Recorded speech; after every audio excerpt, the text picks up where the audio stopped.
છોતેરમા પ્રજાસત્તાક પર્વ નિમિત્તે રાજભવન ખાતે રાજ્યપાલ આચાર્ય દેવવ્રતજી અને મુખ્યમંત્રી ભૂપેન્દ્રભાઈ પટેલની ઉપસ્થિતિમાં એટ હોમ કાર્યક્રમ યોજાયો। રાજ્યપાલ આચાર્ય દેવવ્રતજીએ જણાવ્યું કે જે દેશનું આપણે અન્ન ખાઈએ છીએ, જે દેશની હવા લઈએ છીએ, પાણી પીએ છીએ, તેના પ્રત્યે આપણે સાચી દિશામાં કર્તવ્ય નિભાવીએ તે જરૂરી છે।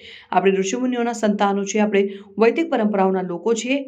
આપણો દેશ વિશ્વ કલ્યાણ માટે હંમેશા અગ્રેસર રહ્યો છે। આપણે હંમેશા વિશ્વ કલ્યાણનો ભાવ રાખ્યો છે। આપણો દેશ અન્યોના જીવનમાં સુખ લાવવાનું કાર્ય આદિકાળથી કરી રહ્યો છે।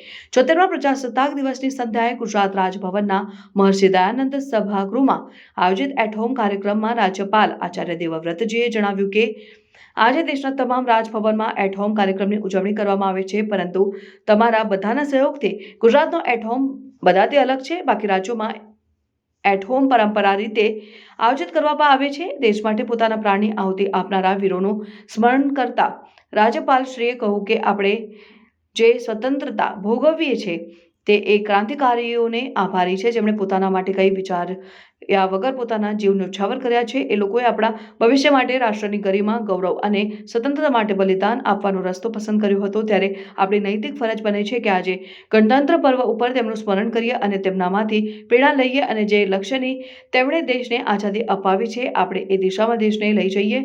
રાજ્યપાલ શ્રી આચાર્ય દેવવ્રતજી અને મુખ્યમંત્રી શ્રી ભૂપેન્દ્ર પટેલે રાજ્યના વરિષ્ઠ અધિકારીઓ અને અગ્રણી મહાનુભાવો અને નાગરિકોને મળી પરસ્પર શુભેચ્છાઓની આપ-લે કરી હતી। કાર્યક્રમમાં રજૂ કરવામાં આવેલા દેશભક્તિ ગીતોએ ઉપસ્થિત તમામ નાગરિકો રાષ્ટ્રપ્રેમના રંગે રંગાયા।